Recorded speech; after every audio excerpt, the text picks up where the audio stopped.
One, because I think it's tiring. And what even is dating these days?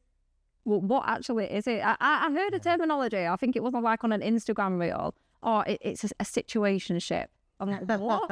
I'm like, what? A situationship? I'm like, right, okay, define situationship. And, you know, like you hear people talking. I've heard that recently. Situationship. It's like, oh, you know, I've been seeing this guy and, you know, he's taking all day to text back. It's a situationship. Yeah. I'm like, what?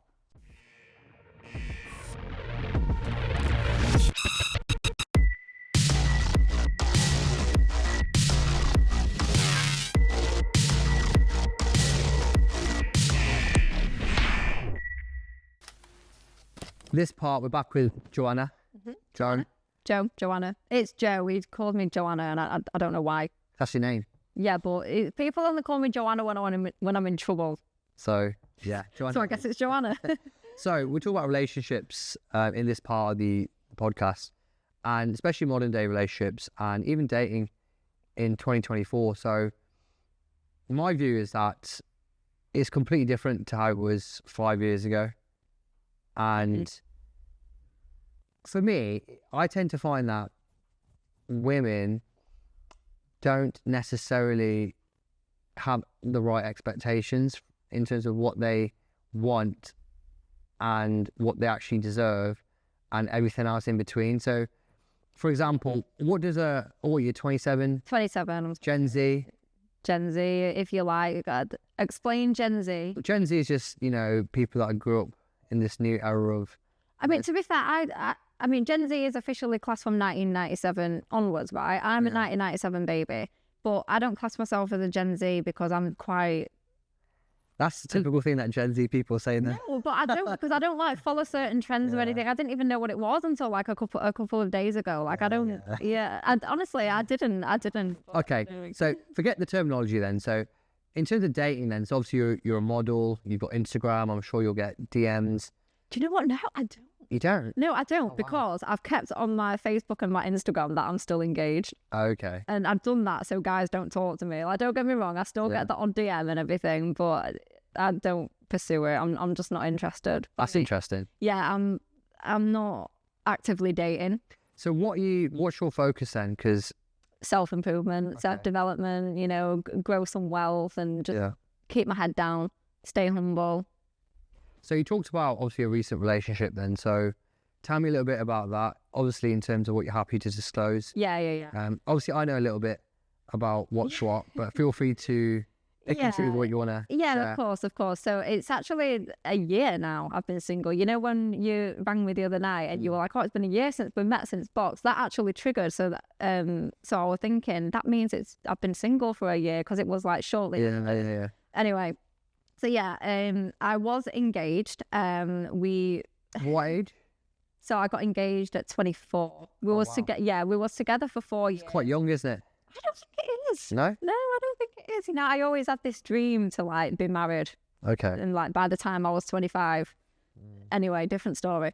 How old was your partner? Okay, so there was an age gap. So he is now 41 and I'm 27. So there's a 14-year age gap. So I was 22 when I got with him and he was 36. That's interesting. Yeah.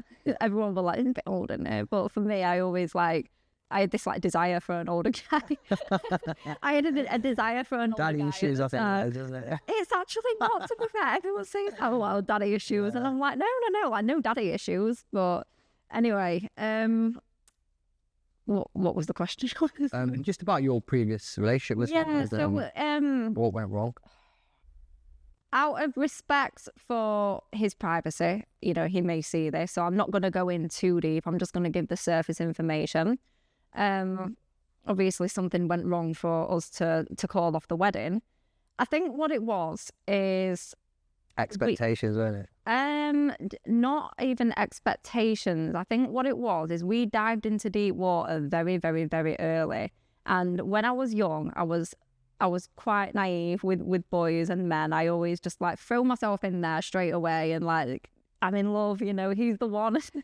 You know, my friends and my family, they all say the exact same thing. Yeah. Like when you love, like when you fall, Joanna, like you fall too hard. Like it like it's like yourself just goes out the window and it's all about them. So yeah, we was literally only seeing each other for about a month, and then we moved in together. Straight away, red flag. But I think what it was is at the time he was working, I was working. He was a lorry driver, so he was working long hours, and he was also renovating his house as well. He was doing it all himself. We didn't really see each other that much. And then by the time we'd actually got each other's time on an evening, like, of course, everything was perfect because we only had like a 2-hour gap. So that was like a 2-hour gap to like love each other and everything. And it was like that for about 2 years.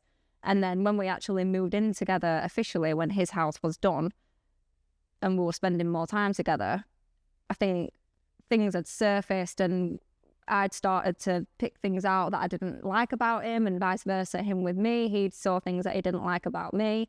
But by that time, we was already engaged because everything was perfect for the first 2 years. It was just going way too fast. And then things just started to like crumble from that. It's one thing dating and living with someone is two different things. Absolutely. You don't know someone until you've lived with them. Oh, yeah. You don't know someone until you've seen them at the worst. You don't know someone until you've identified what their relationships are like with the siblings, with the parents. You don't know someone until you've seen what they're like.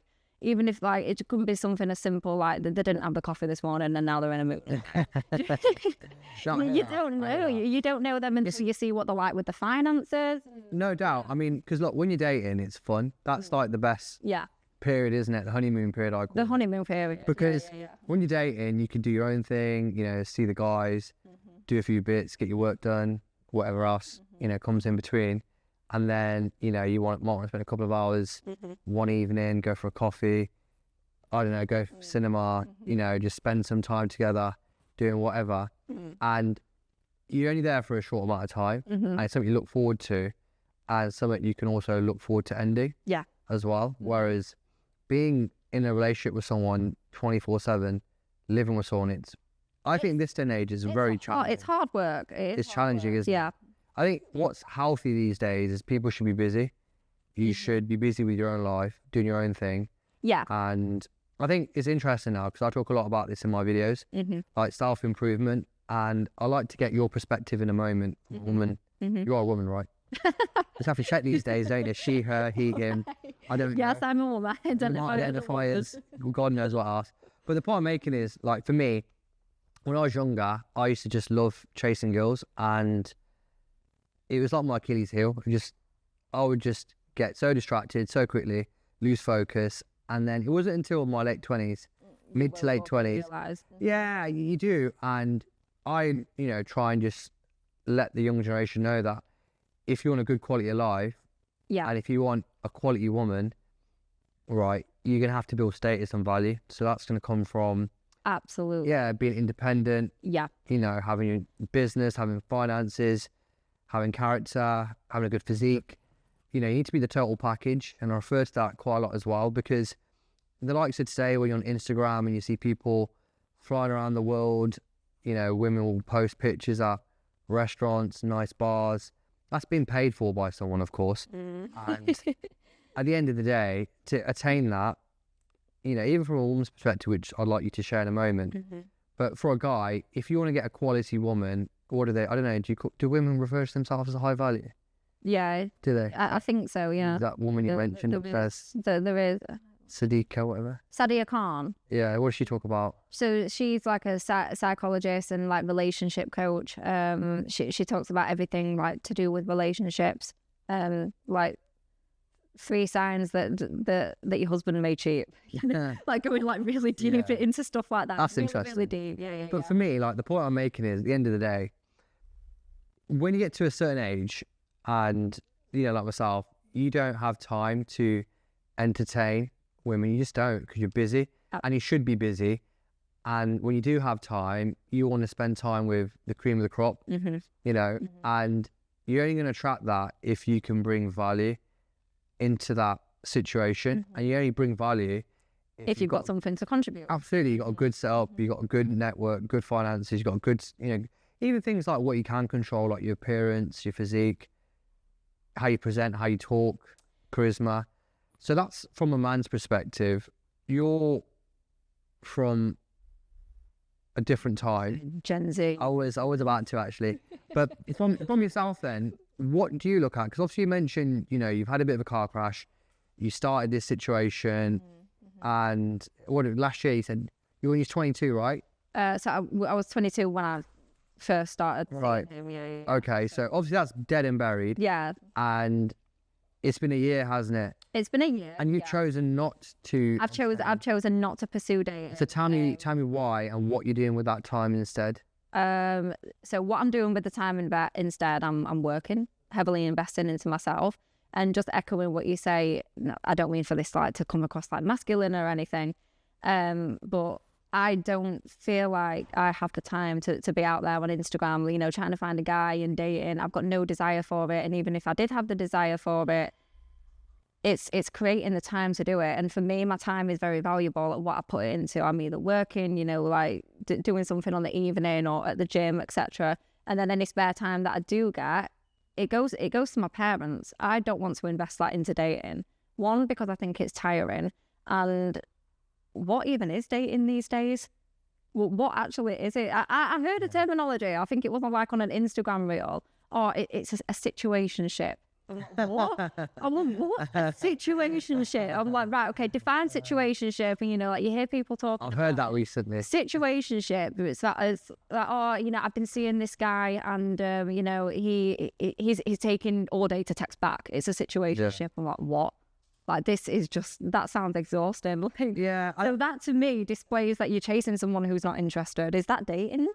But I think the psychology of humans is people love others who hurt them, and people hurt people that love them. There's a terminology for that as well. Keep them, be mean to keep them keen or something. Yeah. And I just thought that sounds a little bit toxic, don't it? Like, are these like the mind games that people are playing now in dating? Like, if it's like that in the dating process, what's it going to be like in the relationship process if it even gets to the relationship process? But there is an element of psychology as well, because like I said, you know, people love people that hurt them, and people hurt people they love.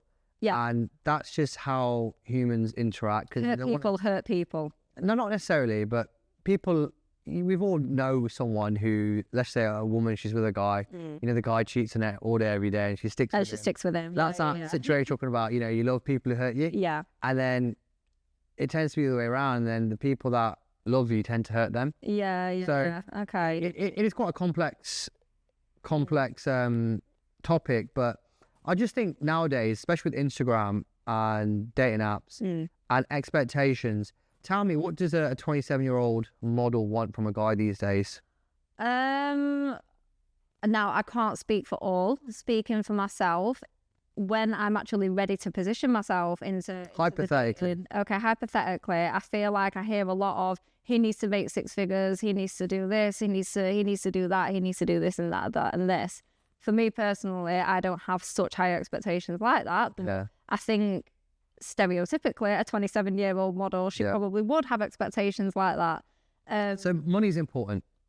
Yeah, money. I mean, going back to myself again, for me, now this is going to sound really bad, but for me, if the guy would be earning less than me, it wouldn't put me off. But I need to look up to the guy. Like, I like Definitely. The idea of a guy being a leader, because for me, if I'm going to invite someone into my life to share half my life with me and give half of me to him, what value you're going to bring? You know, what I do, you need to like be better at it. No, I agree. No, I agree. Like, men should be leaders. To lead, I want someone to look up. No, I agree. Men should be leaders and women should follow.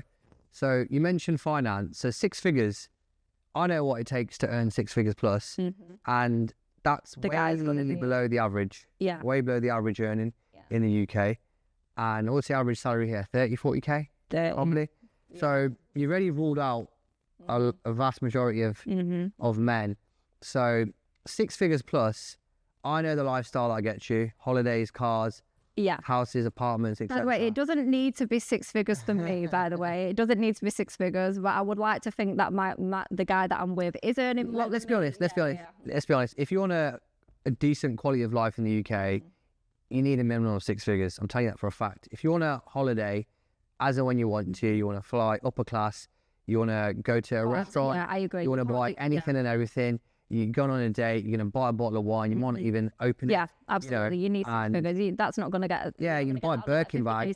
What's that, 20k? What's a Birkin bag? Never mind. See, this is how like. But the point I'm making is, so women are actually what they're actually looking for, the standards are very high. Yes, 6 I figures. agree. Is a small percentage of men Yeah. that are in that, and even a smaller that's in the end. So what else is a desirable trait? 6 feet? Is it 6'4" height. 6 feet? 6 feet tall? There's that song that came out earlier this year. Which one's that? I'm looking for a guy in finance. 6 feet. And then what does she say? Big. I don't know.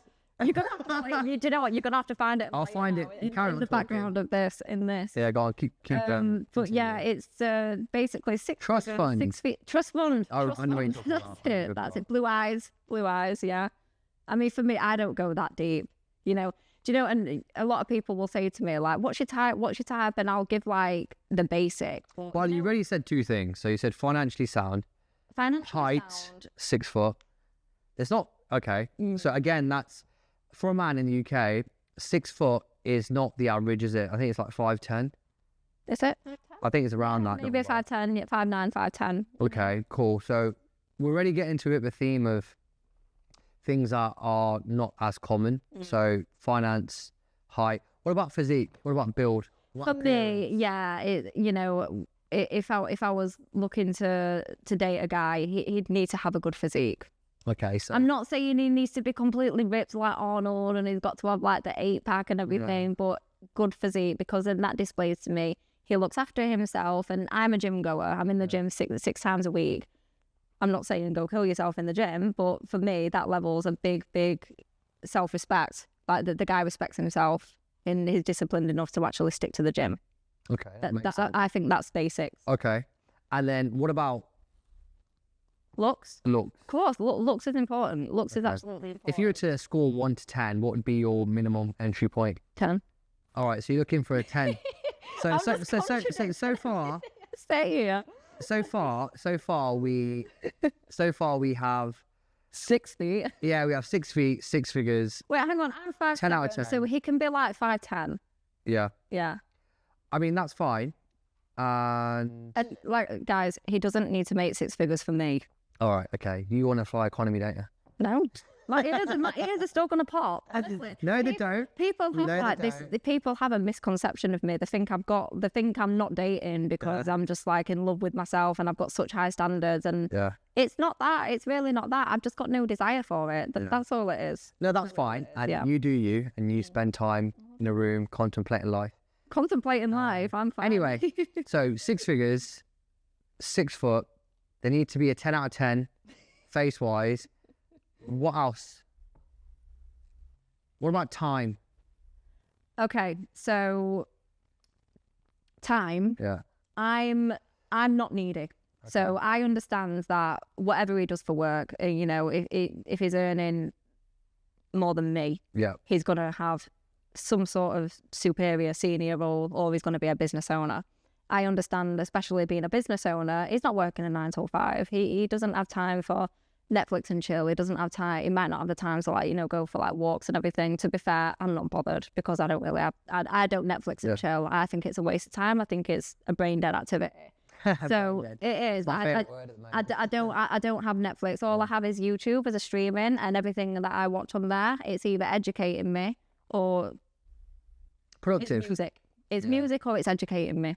Anyway, so I understand that there's going to be evenings where he can't dedicate his time to me, and he needs to be working, or there's going to be weekends where he might have to work as well, and he's going to be working, 12, 15-hour days. That's fine. That's absolutely fine. I understand that. I'm not going to be like, oh, well, tea's going to be ready at 6, so you need to be here. Okay. I'm the complete opposite to that. I'm just like, let me know if you need anything, and if I can help, I will. Anything else? What, for about time? No. Just in terms of what your qualities that you desire. It's hard for me to lay it out because my mind just isn't in the dating at the moment. So, like I say, when people ask me what you're looking for, and I'm like, I don't really know, to be honest. I guess it'll click if it comes to me when I eventually position myself. Yeah. Okay. So you've described probably the top 5-10% of guys. Do you think? I think so. Quite like an average-ish. Well, if you factor the finance, 100%. Remember, it's not 6 figures though. Okay, so what's your figure? Okay, so he'd have to be earning at least like 50 minimum. 50. What can you do with 50k in the UK annually? Let's be honest. I think even you can do quite a bit to get like the joy out of life. Okay. Well, obviously it's subjective, isn't I'm it? not fishing for like the luxury lifestyle. I don't need yachts and I don't need to go to Dubai. There's a balance. Yeah, but there's a balance, isn't there? There's one thing about luxury, and then there's another thing I refer to as quality. But anyway, it's subjective, each their own. So what do you feel like you as a woman should be bringing into that relationship? Peace, femininity. Okay. I always say, you know, any advice when I'm talking like topics of relationships with like girls, the best advice that I can give them is just be his peace. Don't give him a headache, because that's the last thing that they need. Predict his needs as well. So just to elaborate on that, it can be something so little like he's up for work early in the morning, lay his clothes out for him, lay his socks out for him. And that some women are going to be like, oh yeah, but he's not a baby, I'm not doing that, why should I do that? It's like, well, right, just do it. If you had a baby, like women have babies, they're maternal enough to look after that baby. Why would you not do the same for your man? Why not cater to your man? Yeah. Make his sandwiches, for fuck's sake. Yeah. I don't understand. No, absolutely, I agree. I think like, you know, I think these days a lot of women want to, you know, either go 50-50 or my money's my money, your money's my money. Fair enough. And no, that's not what I'm saying. That's what I'm Oh, observing. right, okay. But in terms of like expectations, a woman should absolutely run the household, cook, clean. I always, you know, I've had so much stick like off my friends Regarding what? for basically having the same opinion. You know? What's wrong with that though? I do talk about like the problem these days is women want to be like female bosses. What do they call it? Boss babes?